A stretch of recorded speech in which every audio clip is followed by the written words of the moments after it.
जो कल के डेट में जो डेली रिक्वायरमेंट जो होगा उसमें एज रिलैक्सेशन वगैरह का मामला है और बहाली अगर आएगी तो उसमें अप्रेंटिस को विशेष जो है छूट दिया जाएगा परसेंटेज वाइज। और आने वाले जो कंपनियां हैं जो अभी आने वाली है उसमें भी एक इनक्लोज हो जाएगा कि इतना परसेंट आपको अप्रेंटिस को रखना है।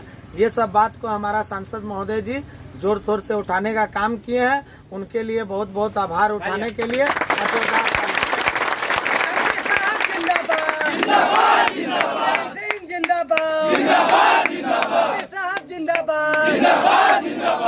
आपको धन्यवाद धन्यवाद धन्यवाद सर आप भी सर बहुत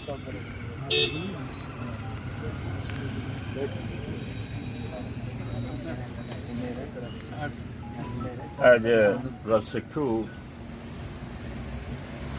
प्रशिक्षण प्राप्त किए हुए शरणार्थियों के बीच हम सबों के साथ आए हुए धनबाद जिला भारतीय जनता पार्टी के महामंत्री श्री नितिन भट्ट जी, जिला उपाध्यक्ष उमेश यादव जी, हमारे प्रवक्ता भारतीय जनता पार्टी के और साथी मिल्टन जी, युवा मोर्चा के जिला अध्यक्ष श्री अमलेश सिंह जी, हमारे वरिष्ठ साथी स्वरूप भट्टाचार्य जी, अजय निषाद जी, उमेश सिंह जी, राजीव रंजन जी, सभी उपस्थित हमारे मित्रों, आप लोग काफ़ी दिन से अपनी मांग को लेकर धरना पर हैं। समय समय पर क्या नाम हुआ? सूरज झा जी और अन्य साथी आप लोग में भी काफ़ी लोग मेरे घर पर गए थे। वहाँ से भी फ़ोन से CMD साहब से मैंने बात किया और एक तय किया था, आप लोगों को बतलाए थे कि हम उनके साथ मीटिंग करेंगे, आप लोगों के समस्या के समाधान के लिए प्रयास करेंगे। लोकतंत्र में आंदोलन मौलिक अधिकार है। जब हमारी मांग कुछ हो उसके लिए आंदोलन कर सकते हैं और उसका निपटारा भी हो। आप लोगों के मांग पर मैंने 3-4 बात इनके समक्ष रखा कि जो आपके यहाँ प्रशिक्षण प्राप्त किए हैं तत्काल आउटसोर्सिंग कंपनियों में जितना हो सके उतने लोगों का नियोजन आप कराइए। आप लोगों से भी बातचीत में पहले भी लिखित रूप से उन्होंने दिया था, लेकिन उसको हम लोगों ने समय सीमा पर बांधने का काम किया। आज की बैठक में कि आप समय बतलाइए कि कब तक इस काम को करेंगे। उन्होंने 15 अगस्त तक इस बात के लिए कि हम जो वर्तमान में आउटसोर्सिंग कंपनियां हैं उसमें कितना संभव है उतना नियोजन दिलवाएंगे। फिर जो अस्थायी रूप से बहाली होगी या उसमें मैंने कहा कि जो कोविड का कालखंड बीता 2 वर्ष का, और 2 बरस के कालखंड में आप एज रिलैक्सेशन की जो भी अप्लाई करे या 2 बरस उसको ज़्यादा समय मिलना चाहिए।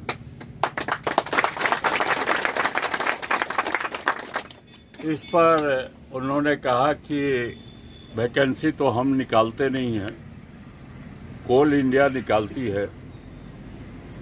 और हमने कहा कि रिकमेंड आप कीजिए कि यह मांग थी और इसको मांग को कोल इंडिया पूरा करे।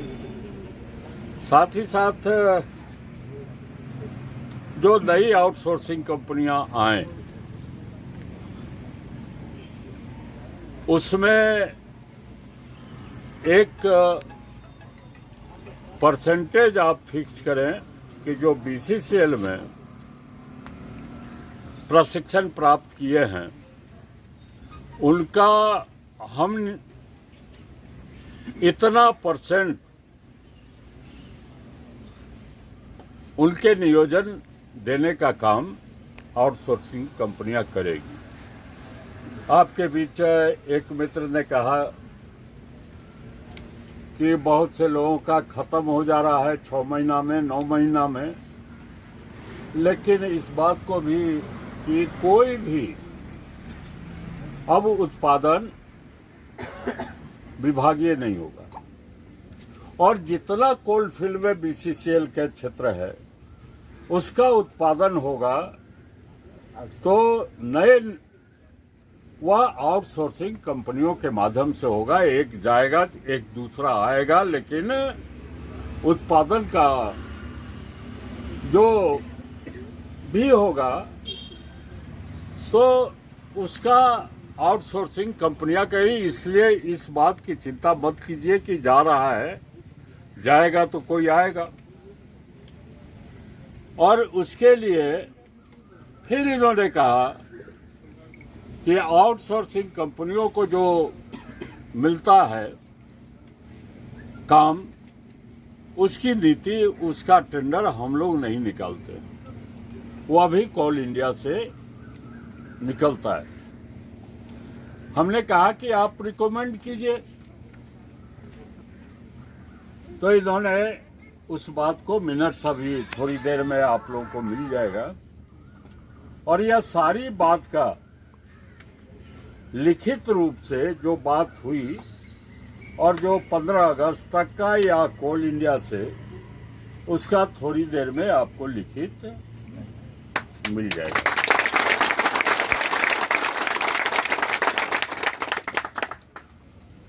मैंने आपके प्रतिनिधि मंडल को आश्वस्त किया है कि 25 जून के आसपास, चाहे 1-2 दिन आगे हो पीछे हो, कोल इंडिया के चेयरमैन के साथ भी आप लोगों को ले जाकर आपके सामने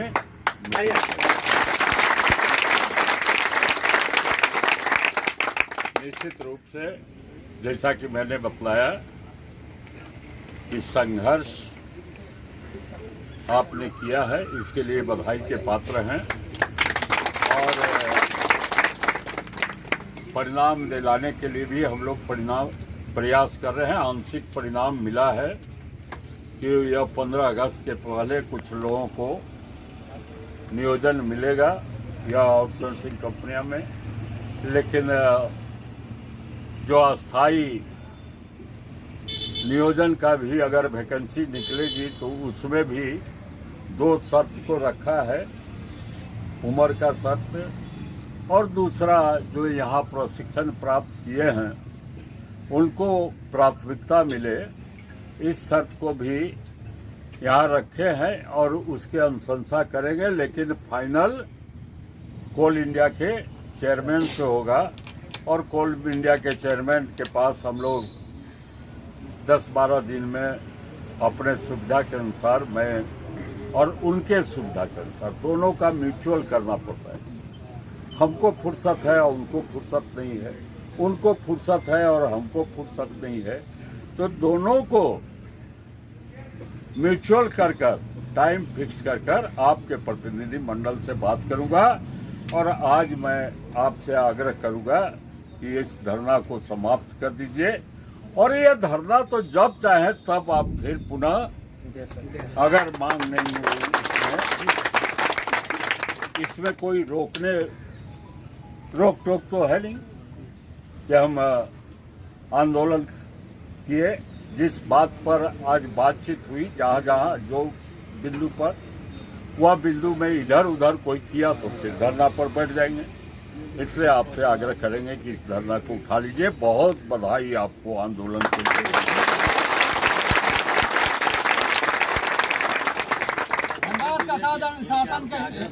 संसद कैसा हो और आज जो है सांसद साहब से जो मीटिंग हुआ, मीटिंग के बाद जो बात पे वो आश्वासन जो दिए, इस पे आज हम लोग सांसद साहब के बात पे आज हम लोग धरना को समाप्त कर रहे हैं और आगे का लड़ाई के लिए भी सांसद साहब हम लोग के साथ खड़े हैं और आज धरना का हम लोग का समापन है। और इसके लिए सांसद साहब का बहुत बहुत आभार कि आप धन्यवाद लोगों के लिए आप लोग रोजगार के मार्गदर्शन बने और आज हम लोगों का फैसला कराने में आपका अहम योगदान रहा, अहम सहयोग रहा और आप अब इतना बहुमूल्य समय निकाल के युवाओं के प्रति आप आए। तो आज हम लोगों का धरना आज पूर्ण रूप से आज समाप्त हो जाएगा और सब आप जो है समापन करने के लिए आप लोग तैयार रहिए और शांतिपूर्ण तरीका से अपने अपने आप लोग घर जाने का काम।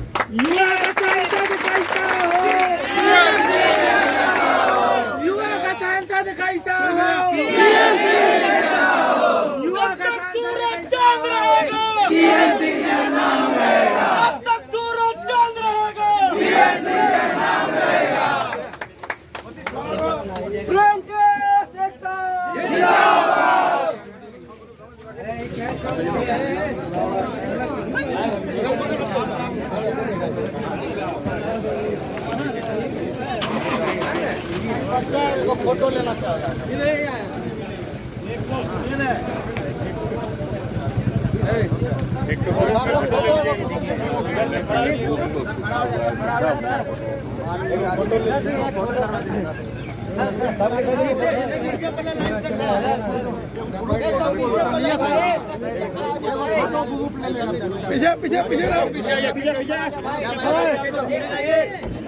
पीछे नहीं आएगा ऐसे आप लोग जाइए यहाँ आगे पीछे हो जाइए सब आ जाएगा। कैसे ऐसे नहीं बात नहीं समझता है वैसे नहीं दूरी बना के दूरी बनाइए आप लोग। आइए पीछे आ जाइए भाई।